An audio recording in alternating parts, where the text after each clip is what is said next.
అసలు ఉంటే కదా మాట్లాడు. పడిపోయి అవమానపరచబడిపోయి దేని బిడ్డ ఆ నిలబెట్టిన బలిపీఠాలు మొత్తం కింద పడద్రోశారు. మొత్తం బలిపీఠాలన్నీ పడగొట్టేశారు. బలిపీఠాలన్నీ పడగొట్టారు. ఏం జరిగింది?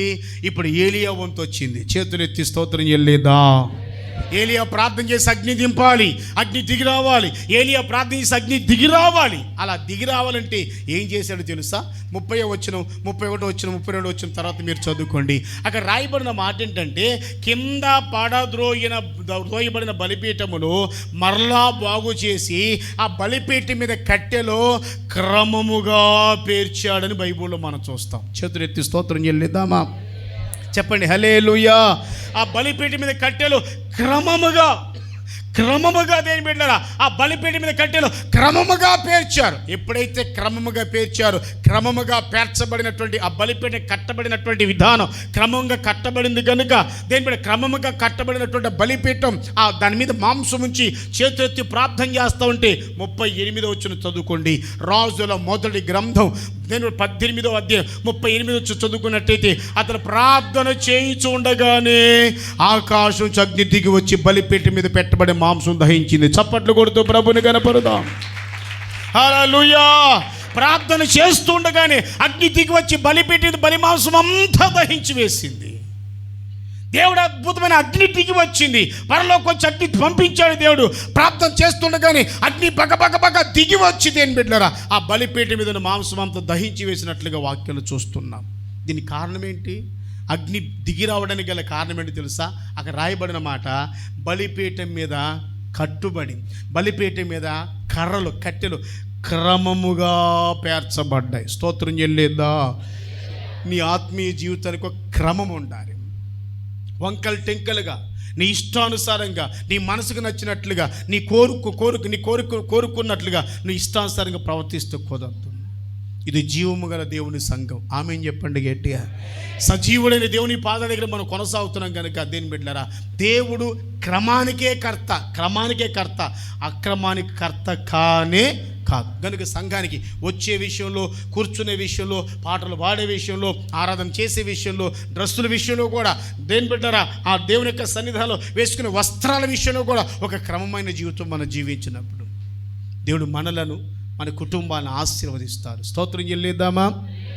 నిన్ను బట్టి నా దేవుడు సంతోషించునుగాక. ఆ మూలను తల్లిగాని లేపండి, ప్రార్థన అయిపోయింది, వెళ్ళిపోతామని చెప్పండి. నా కళ్ళు బాగానే కనపడుతుంది తల్లి. I see you.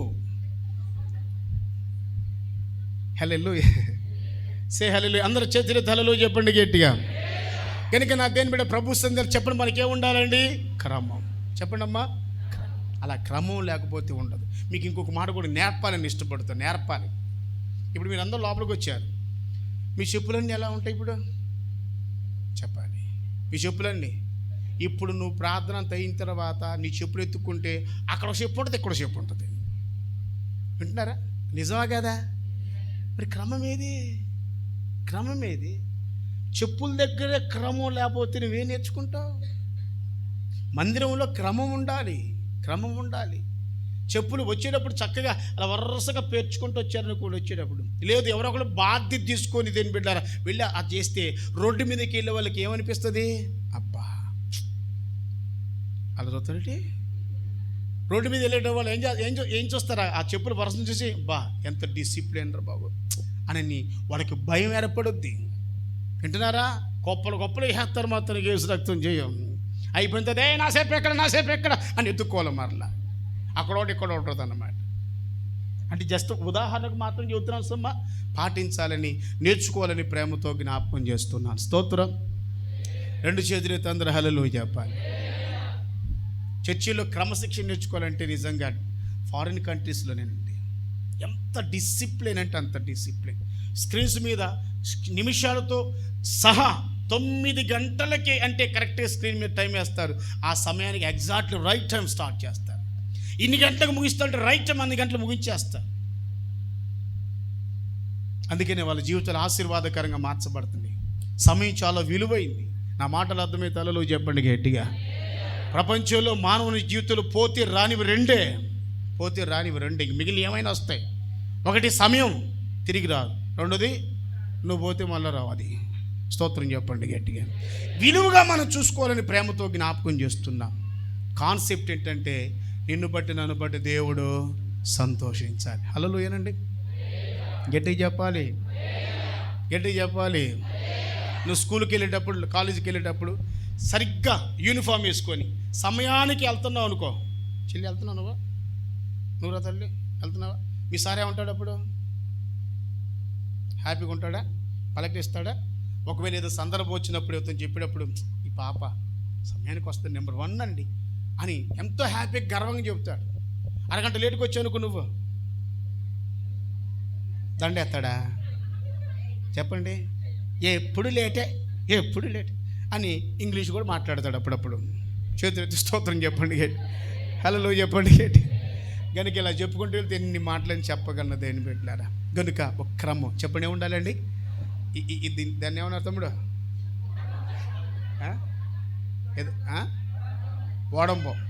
ఒడంబమా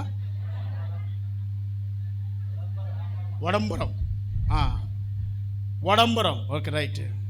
మట్టపు గుండు అన్నారు బైబిల్లో. చేతులెత్తి స్తోత్రం చెల్లిద్దాం. ఈ టాపీ మీసుల దగ్గర ఉంటుంది, ప్రతి టాపీ మీసుల దగ్గర ఉంటుంది. మీరు కావాలంటే చూడండి. ఎంత గోడ హైట్ కట్టినా ఆ గోడ చక్కగా స్ట్రైట్గా కట్టబడాలంటే ఖచ్చితంగా ఈ ఒడంబడాన్ని వాడాలి. ఒడంబడమే కదా వాడాలి. ఈ ఒడంబడు లేకపోతే గోడ చక్కగా కట్టబడదు. నీ జీవితానికి ఈ ఒడంబం ఏంటంటే వాక్యమే. స్తోత్రం చెల్లేదా? ఈ వాక్యమే మనకు ఆధారం, వాక్యమే కేంద్ర బిందువు. మనం అడుగు వేయాలంటే వాక్యమే. వాక్యానికి కుడికైనను ఎడమకైనను తొట్టిల్లిపోకుండా వాక్యానుసారంగా మనం బ్రతకడం ప్రారంభిస్తే దేవుడు నిన్ను బట్టి సంతోషిస్తాడు. హల్లెలూయా. ఆయన నిన్ను బట్టి సంతోషించాడా? ఆశీర్వాదాలన్నీ నీకే. నిన్ను బట్టి సంతోషించాడా? దీవులన్నీ నీకే. 2 మాటలు చెప్పాను. స్తోత్రం చెప్పండి గట్టిగా. ఎప్పుడు దేవుడు సంతోషిస్తాడు? మన ప్రవర్తన సరి చేసుకున్నప్పుడు. రెండోది, ఎప్పుడు దేవుడు సంతోషిస్తాడు? ఒక క్రమమైన జీవితం. ఒడంబడం పెట్టుకోమని చెప్పి అది పట్టుకొని తిరగమాకండి. క్రమమైన జీవితం మనలో ఉన్నప్పుడు. స్తోత్రం చెప్పండి గట్టిగా. అలా ఉంటే నా దేవుడు నిన్ను బట్టి సంతోషిస్తాడు. ఆయన నిన్ను బట్టి సంతోషిస్తే ఆయన రాబోతున్నారు పెళ్లి కుమారుడిగా. ఆయన పెళ్లి కుమారుడిగా ప్రత్యక్షమైనప్పుడు మన పెళ్లి కుమార్తెగా దేని సిద్ధపడి యేసు ప్రభుని ఎదుర్కొని యేసుతో యుగయుగాలు ఉందుముగాక. అటువంటి శ్రేష్టమైన భాగ్యాన్ని దేవుడు మనకి ఇవ్వాలని మనస్ఫూర్తి కోరుకుంటూ నా మాటలు ముగిస్తున్నాను. దేవుడి మాటలు దీవించునుగాక. ఒక చిన్న ప్రార్థన చేస్తాను మోకరించగలిగితే. సమయం చాలట్లేదు కనుక త్వరగా మోకరిస్తారా? చిన్న ప్రార్థన నేను చేస్తాను. తర్వాత అయ్యగారు ఈ కార్యక్రమంలో ముందు కొనసాగిస్తారు. క్రమం. దేవునికి సంతోషం కలగాలి. కాన్సెప్ట్ ఒకటే. నువ్వు పాట పాడినా, ప్రార్థన చేసిన, దేవుని మందిరానికి వస్తే నిన్ను బట్టి నా దేవుడు సంతోషించాలి. నిన్ను బట్టి నా దేవుడు, నీ సేవకుడు సంతోషించాలి. నిన్ను బట్టి దేవుడు బాధపడకూడదు. నిన్ను బట్టి దేవుడు వేదన పడకూడదు, దుఃఖపడకూడదు. తమ్ముడు, చెల్లి, నోరు తెరిచి సరిగ్గా మోకరించి చేతులు జోడించండి. నోరు తెరవాలి. యేసయ్యా, నా మాటల ద్వారా, నా ప్రవర్తన ద్వారా, నా జీవితం ద్వారా నీవు సంతోషించాలి ప్రభువా. నేను నిన్ను సంతోషపరిచే వ్యక్తిని నేను ఉంటాను ప్రభువా అని నోరు తెరిచి ప్రభుతో మాట్లాడదాం. మౌనంగా ఉండకూడదు. ఇప్పటి వరకు పరిశుద్ధాత్మదేవుడు నీతో నాతో మాట్లాడుతూ వచ్చాడు. నోరు తెరిచి మంచి సమయం పరిశుద్ధాత్మదేవుడు మనకు అనుగ్రహించుంది. నిన్ను బట్టి దేవుడు సంతోషిస్తున్నాడా, దుఃఖపడుతున్నాడా? బైబిల్లో రాయబడిన మాట, అయ్యో లోబడిన పిల్లల వైపు దేవారాత్రులు నేను చేతులెత్తి ఏడుస్తున్నానన్నాడు దేవుడు. అలా ఏడిపిస్తున్నావా దేవుణ్ణి? దేవుని దుఃఖ పెడుతున్నావా? దేవుని బాధ పెడుతున్నావా? నీ జీవితాన్ని బట్టి దేవునికి సంతోషమా, దుఃఖమా? ఒక్కసారి మన జీవితాన్ని పరిశీలన చేసుకుందాం. దేవుని బిడ్డల వాక్యానికి లోబడదాం. మన జీవితాన్ని సరి చేసుకుందాం. పరిశుద్ధాత్మ దేవుడు నీతో నాతో ఎన్నో సంగతులు మాట్లాడుతూ వచ్చారు. కాన్సెప్ట్ ఈ రోజున ఉపవాస ప్రార్థన ద్వారా నీ దేవుడు నిన్ను బట్టి సంతోషించాలి. నీ దేవుడు నిన్ను బట్టి సంతోషించాలి. మన దేవుడు మనల్ని బట్టి సంతోషించాలి. మనుషులు సంతోషం పెట్టే వ్యక్తిగా నీవు ఉండొద్దు. నిన్ను నువ్వు సంతోషపరచుకోవద్దు. దేవుణ్ణి సంతోషపరచు, దేవుణ్ణి ఆనందపరచు, దేవుణ్ణి సంతోషపరచు. నువ్వు పాడే పాట వల్ల, నువ్వు చేసే ప్రార్థన వల్ల, నువ్వు ఇచ్చే కానుక వల్ల, నీ ఉపవాసం వల్ల, నువ్వు వచ్చుట వల్ల నా దేవుడు సంతోషించాలి. బలా నమ్మకమైన నా మంచి కుమారుడు, బలా నమ్మకమైన నా మంచి కుమారి, బలా నమ్మకమైన నా బిడ్డ అని ప్రభు సంతోషించే రీతిగా నీ జీవితం ఉండాలి. ఇదిగో పరిశుద్ధాత్మలు అనేక రీతుల్లో నీతో మాట్లాడుతూ వచ్చాను. నేను చిన్న ప్రార్థన, అయ్యా నన్ను బట్టి దేవుడు సంతోషించాలి నేను కోరుకుంటున్నాను. నా ప్రవర్తన దిద్దుకుంటున్నాను, నా జీవితం క్రమంగా నడుచుకుంటాను, క్రమంగా నా ఆత్మీయత నిర్మించుకుంటాను, కట్టుకుంటాను.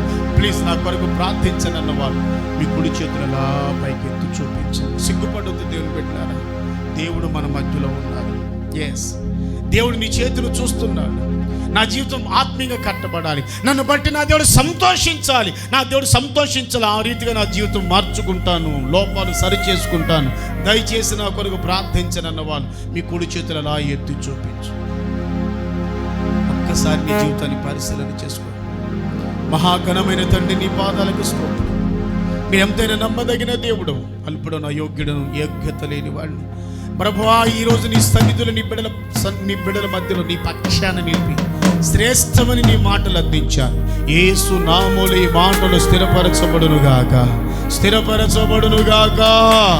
కేవలం వినేసి విడిచిపెట్టి వెళ్ళిపోకుండా, అయ్యా నన్ను బట్టి, మమ్మల్ని బట్టి, ఇక్కడ ప్రతి బిడ్డను బట్టి మీరు సంతోషించుదురుగాక. మీరు మిమ్మల్ని సంతోషపరిచే భక్తి చేయడానికి కృప దయచేయి. మిమ్మల్ని సంతోషపరిచి ఆనందపరిచే భక్తి చేయడానికి కృప దయచేయి. చేరికలు వచ్చిన బిడ్డలందరినీ బలపరచు. స్థానిక సంఘ కాపరి కానీ ప్రభువా, మీరు జాన్ విక్టరీగా నమ్మకం బిడ్డలు దీవించు. ఈ సంఘాన్ని సంఘ బిడ్డలందరూ దీవించి, గ్రామ ప్రజలందరూ దీవించు. నా ప్రభువా, హరకృష్ణ తమ్ముడు దీవించు, మీ సేవలు వాడుకో. నా ఆరాధన చేసిన తమ్ముడు దీవించు, కృపలు దాచండి. ఈ స్థలంలో ఉన్న ప్రతి బిడ్డను మీరు దీవించి, వాళ్ళు కూడా నన్ను కూడా జ్ఞాపకం చేసుకో.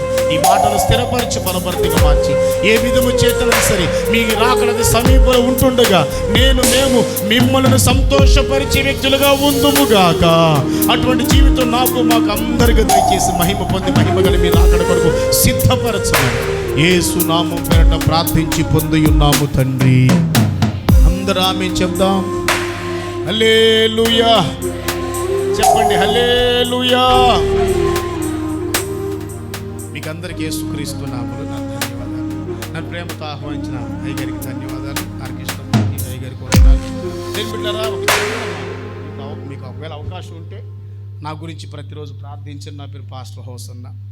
మాకు ఒక యూట్యూబ్ ఛానల్ కూడా ఉంది, pastor hosanna broadcast. Pastor hosanna broadcast అని కొడితే యూట్యూబ్లో నా ఛానల్ వస్తుంది. చాలా సందేశాలు ఉంటాయి, విని ఆత్మీయంగా బలపరచబడి ప్రభు రాకడకు సిద్ధపరచబడిని కోరుతూ నా మాటలు ముగిస్తున్నాను. దేవుడి నామానికి మహిమ కలుగునుగాక. హల్లెలూయా, హల్లెలూయా. మంచిది. మరి ఈ ఉదయకాల సమయంలో మనల్ని బట్టి దేవుడు సంతోషించాలని, మనము దేవుణ్ణి సంతోషపెడితే ఎలాగున్నా దేవుడు తన కార్యాలు మన పట్ల చేస్తాడు అని, మనము దేవుణ్ణి సంతోషపెడితే దేవుడిస్తున్న ఆరోగ్యము, లేక దేవుడిస్తున్న దీవెన, దేవుడిస్తున్న ఆశీర్వాదము, మనం దేవుణ్ణి సంతోషపెట్టకపోతే దేవుని దగ్గర నుంచి వస్తున్నటువంటివి ఎలాగుంటావి అనేది స్పష్టంగా అర్థమయ్యే రీతిలో మనకు వాక్యం అందించిన మన దేవుని దాసులకు మరొకసారి సంఘం తరపున, కుటుంబ తరపున నేను వారికి వందనాలు తెలియపరుస్తూ ఉన్నాను. మంచిది. వారు వెళ్తున్న ప్రతి ప్రయాణంలో దేవుడు తోడుగా ఉండాలని, ఎక్కడికి వెళ్ళినా మరి దేవుడు బహుబలంగా వాడుకుంటూ వెళ్ళిన ప్రతి స్థలంలో కొన్ని ఆత్మలను రక్షించేటట్లుగా దేవుని సేవకుల కొరకు, వారి ప్రయాణం కొరకు అనుదినము ప్రార్థన చేద్దాం. మరి అలాగనే కూర్చొనిగా మరి మన మధ్యలో చైతన్యం అనగా ఆ దేవుని సేవకులు మనలను ముందుకు నడిపిస్తారు.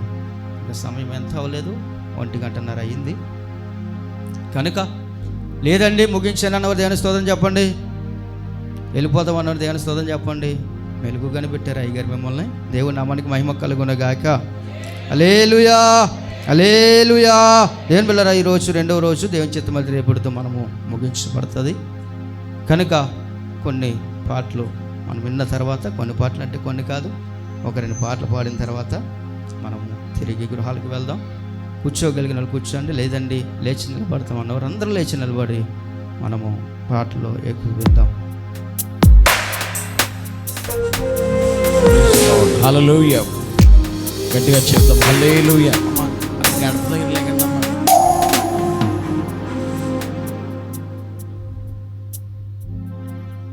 అడ్లేగండి. ఒకసారి అందరూ లేచి నిలబడండి.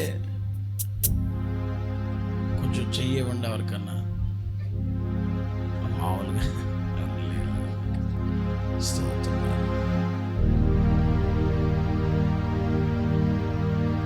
అందరు లేకండి, అందరు లేకండి.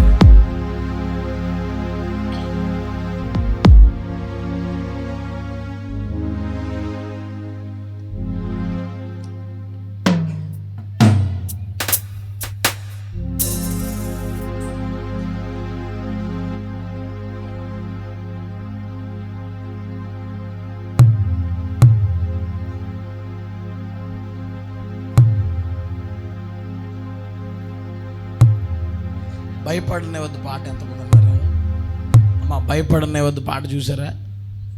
చూసారు లేదా? అబద్ధాలు అడగండి. ఓకే రైట్, ఆ పాట పాడదాం. ప్రభు నామాన్ని మనం స్తోత్రం చేద్దాం. ఈ పాట అందరూ నేర్చుకోండి, చక్కగా కలిసి పాడదాం. నేను యాక్చువల్గా మీకు షీట్లు తీసుకొద్దాం అనుకున్నాను, అందరికీ సరిపోవని తేలేదు. ఏమండి, ఒకవేళ తెచ్చుంటే కొంతమందికి ఇచ్చిన తర్వాత కొంతమందికి ఇవ్వలేదని చూసే వాళ్ళకి ఇచ్చాడు, మాకు ఇవ్వలేదు, కావాలని ఇవ్వలేదు అంటాడు. అందుకోసం ఇంకెవరికి వద్దులేని ఆపేశాను. ఏదేమైనా పాట ఒకవేళ మీ దగ్గర ఉంటే కనుక నాతో కలిసి ప్రభుని స్తోత్రం చేద్దాం. G sharp, G sharp, G sharp, sharp minor.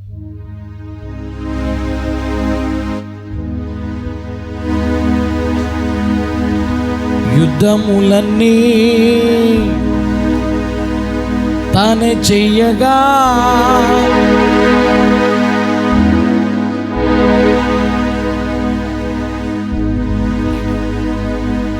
ఊరక నిలచి చూడు గొప్ప రక్షణ. ఊరక నిలచి చూడు గొప్ప రక్షణ.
కూర్చోండి, కూర్చోండి.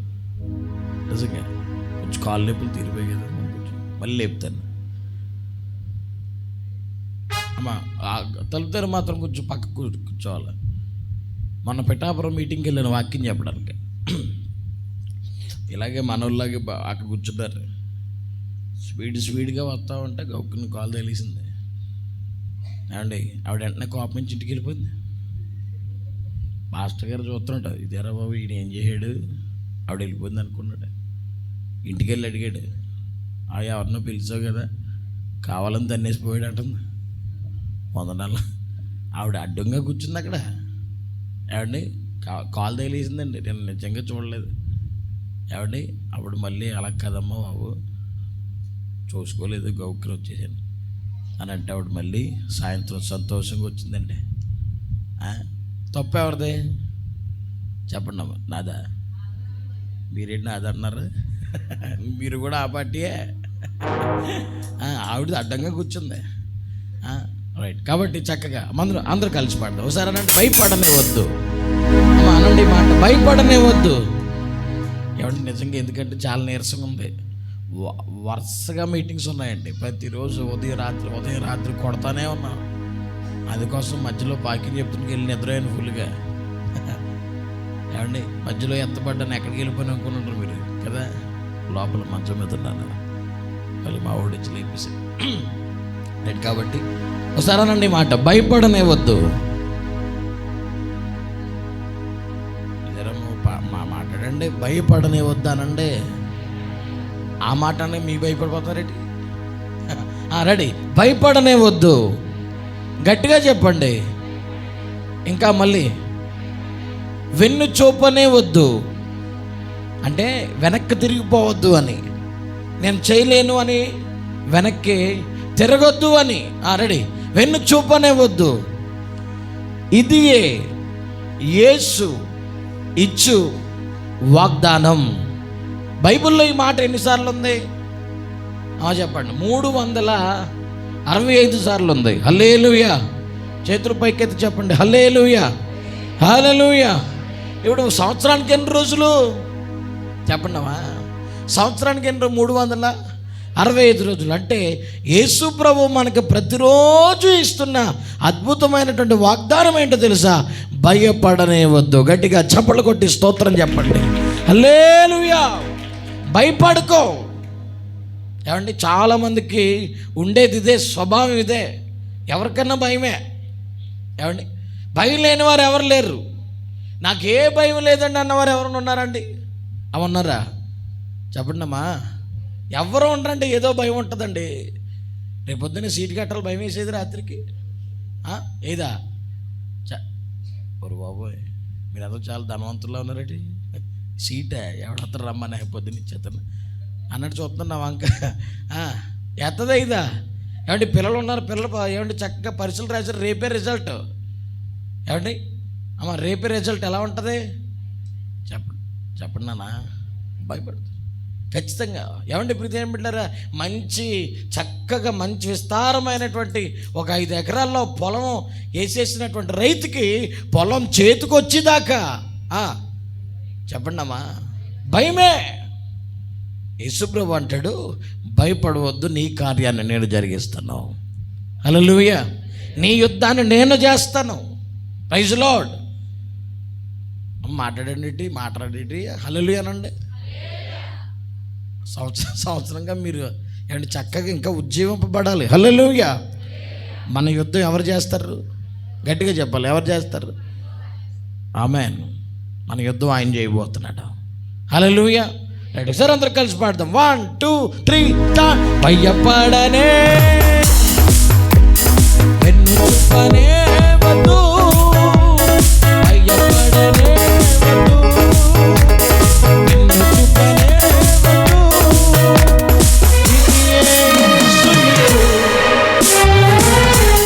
వాగ్దానము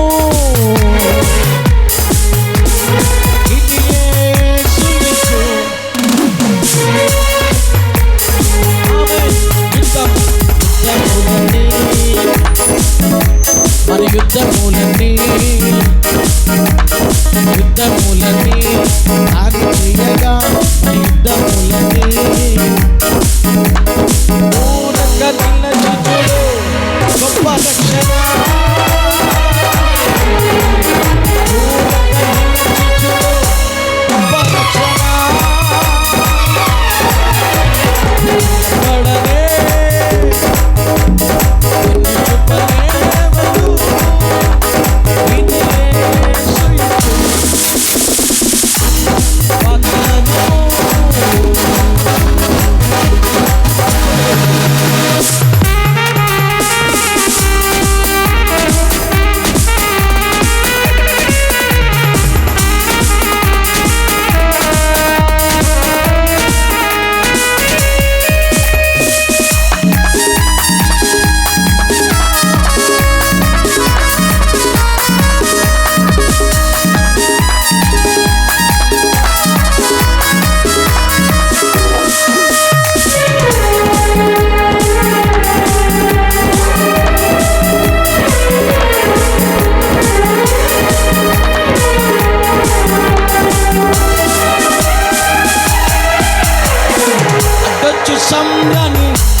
వర్తమానం విన్నారో లేదో తెలియదు కానీ, సాక్ష్యం విన్నారో లేదో తెలియదు కానీ, బట్టి సీను గారని అద్భుతమైనటువంటి సాక్ష్యం దైవజనులు అరుణ్ కుమార్ అయ్య గారు వారి పేరు.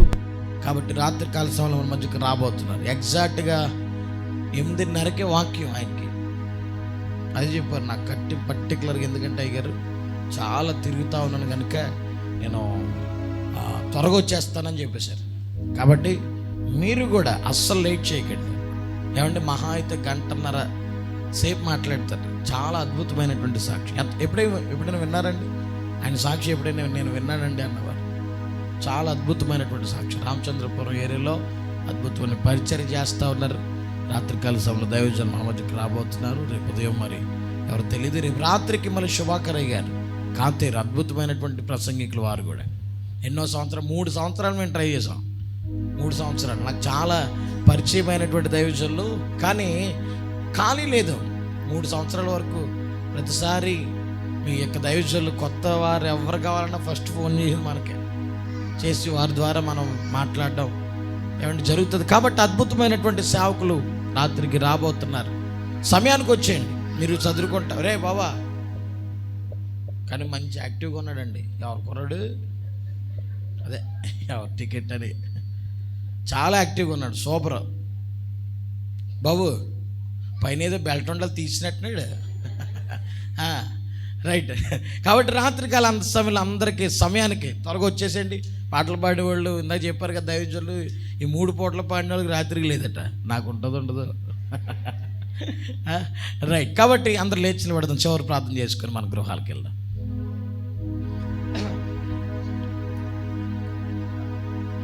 ప్రార్థన. మహిమగల మా దేవా నీకు వందనాలు. ఇంతవరకు నీ దాసుని నిలబెట్టి అద్భుతమైనటువంటి మాటలు ప్రభా, నువ్వు ఏది ఇష్టపడతావో తండ్రి, నీకు ఇష్టానుసారమైనటువంటి వ్యక్తిగా నేను ఉండాలని నీ దైవజనుల ద్వారా మాతో మాట్లాడినందుకు నీకు స్తోత్రం. చక్కనైన వాక్యాన్ని అందించారు. రాత్రికాల సమయంలో కూడా అద్భుతంగా జరిగించండి. ఈ ఉపవాస పండుగలు తండ్రి ప్రతిరోజు కూడా దినదినము ఆశ్చర్యకరంగా మీరు జరిగిస్తున్న విధానం బట్టి నీకు స్తోత్రం. ఉన్నటువంటి రోజును కూడా నీకు సమర్పిస్తున్నాం. చేరువచ్చిన బిడ్డలందరినీ దీవించు, ఆశీర్వదించు, మేలుతో మహిమ కలిగిన కార్యాలు జరిగించండి.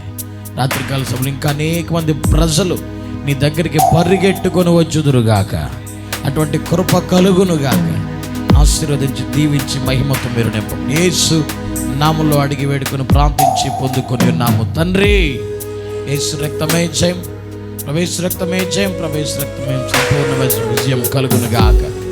ఆమేన్. తండ్రి యొక్క కుమారుని యొక్క పరిశుద్ధాత్మ దేవుని కన్యను సావాసమీయం మీకును మాకును లోకంలో పరిశుద్ధులందరికీ మిగిలి ఉన్నటువంటి మరొక రోజు సభకును ఈ రాత్రి కూడిక దేవుని కృప సదా తోడేళ్ళు నడిపించి ఆశీర్వదించును గాక. ఆమేన్, ఆమేన్, ఆమేన్. అందరికీ వందనాలు. క్షేమంగా గృహాలకు వెళ్ళండి. సమయానికి 6:30కే